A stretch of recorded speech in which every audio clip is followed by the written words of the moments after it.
Bonjour à tous, vous êtes bien sur Liberty TV et vous regardez 3W, votre émission consacrée à l'Internet et aux nouvelles technologies, présentée en partenariat avec PragmaWork.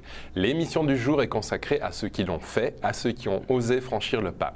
Et oui, aujourd'hui, je vais vous parler de ces chefs d'entreprise qui avaient un magasin et qui ont fait le pari du online en lançant leur e-shop.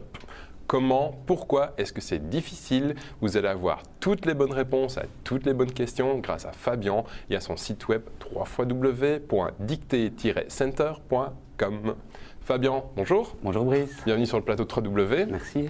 Alors, Dicté Center, c'est avant tout un magasin physique qui est à Bruxelles. Oui. Vous êtes spécialisé dans les dictaphones, les copieurs, les imprimantes. Depuis combien de temps le magasin existe? C'est une société qui a été fondée en 1966, Ouais. donc ça va bientôt faire 45 ans Une honorable maison. Oui, honorable maison, honorablement respectée. Voilà. Et donc, le magasin est très réputé. Vous avez beaucoup de clients prestigieux dans des hôpitaux, etc. À quel moment est-ce que vous avez dit, tiens, on ferait bien une extension du magasin avec un magasin en ligne? Déjà, on a commencé par remarquer que la concurrence avait pris le pas sur les magasins en ligne. Après, c'était un petit peu une obligation vis-à-vis de nos partenaires qui sont des grosses sociétés comme Philips, Grundig, Olympus. Ouais. Vis-à-vis de l'image de marque, on se devait un petit peu d'avoir un e-shop. Et puis aussi pour essayer d'ouvrir la société un petit peu au-delà de nos frontières, en espérant toucher un maximum de monde par le biais d'Internet. Donc évidemment, alors là, c'est un magasin qui est disponible 24 heures sur 24, 7 jours sur 7 pour les clients. Et à quel moment est-ce que vous vous êtes dit, allez, ça y est, on y va, on passe le pas? Donc c'était d'abord pour commencer déjà un petit peu une obligation face aux grandes marques partenaires avec lesquelles on travaille. Donc ce sont des marques comme Philips, Grundig, Olympus, des grands distributeurs. Vis-à-vis de l'image de marque, des produits et de ces marques-là, on se devait un petit peu d'avoir une vitrine sur Internet. Et puis aussi, ça permettait d'étendre la société au-delà de nos frontières belges et de se faire connaître par un public un peu plus européen et voire pourquoi pas mondial.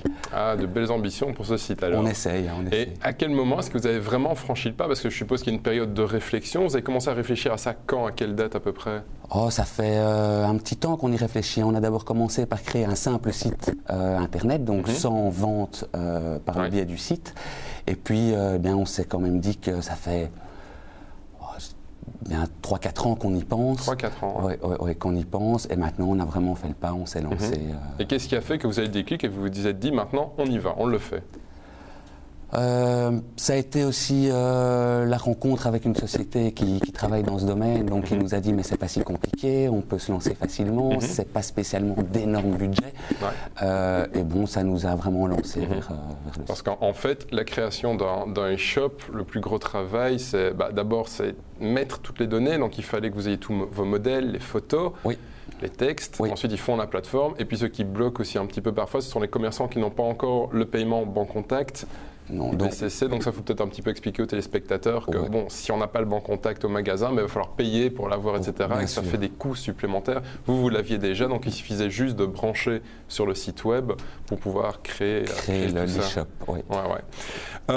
Alors, est-ce que ça a été difficile à mettre en place? Est-ce que ça a été long? Comment ça se passe en fait quand on veut faire son site? On se dit Je ne dirais pas que c'était compliqué, c'était surtout beaucoup de recherche. Donc pour rechercher des images, des produits, des descriptifs dans toutes les langues, comme on a fait un site trilingue. Mais on était bien aidé par nos marques partenaires qui nous ont fourni ce qu'on appelle du contenu, donc des images, des photos, tout ce qui s'ensuit concernant les appareils. On a quand même près de 1000 articles sur ce site.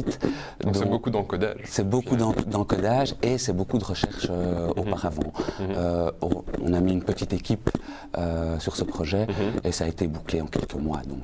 Donc au final, ça vous permet encore de mieux connaître vos produits aussi quelque part, d'encore consolider vos liens avec vos fournisseurs parce que c'est une occasion d'aller les trouver, de discuter avec eux, peut-être de découvrir des nouveautés aussi. Tout à fait. Au final, c'est un chantier qui prend combien de temps à partir du moment où vous vous êtes dit on le fait?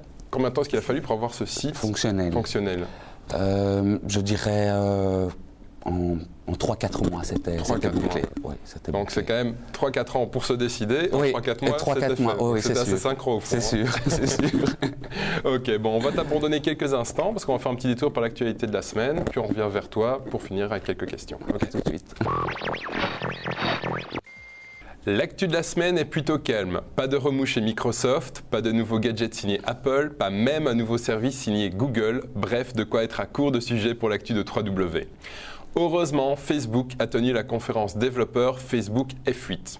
Cette conférence a été le théâtre d'annonces spectaculaires. Un ensemble de composants permettant aux développeurs d'ajouter des fonctionnalités de réseau social sur n'importe quel site, une refonte complète de la plateforme Facebook et 3 composants ont été annoncés, les modules sociaux, le protocole Open Graph et l'API Graph. En clair, Facebook vise à envahir le web en permettant à tout le monde d'interagir avec Facebook via l'ajout de 2 lignes de code dans une page HTML. Ainsi, vous pouvez avoir le bouton « J'aime » de Facebook sur votre site personnel sans devoir faire de manipulations compliquées. Quel est l'intérêt réel, me direz-vous? Eh bien, Facebook stockera ainsi toutes vos sessions de surf afin de mieux affiner votre profil virtuel et donc votre profil de consommateur, bien évidemment. On peut donc parier que d'ici quelques semaines, je vous parlerai des réactions des organismes de protection de la vie privée face à ces nouvelles fonctionnalités facebookiennes.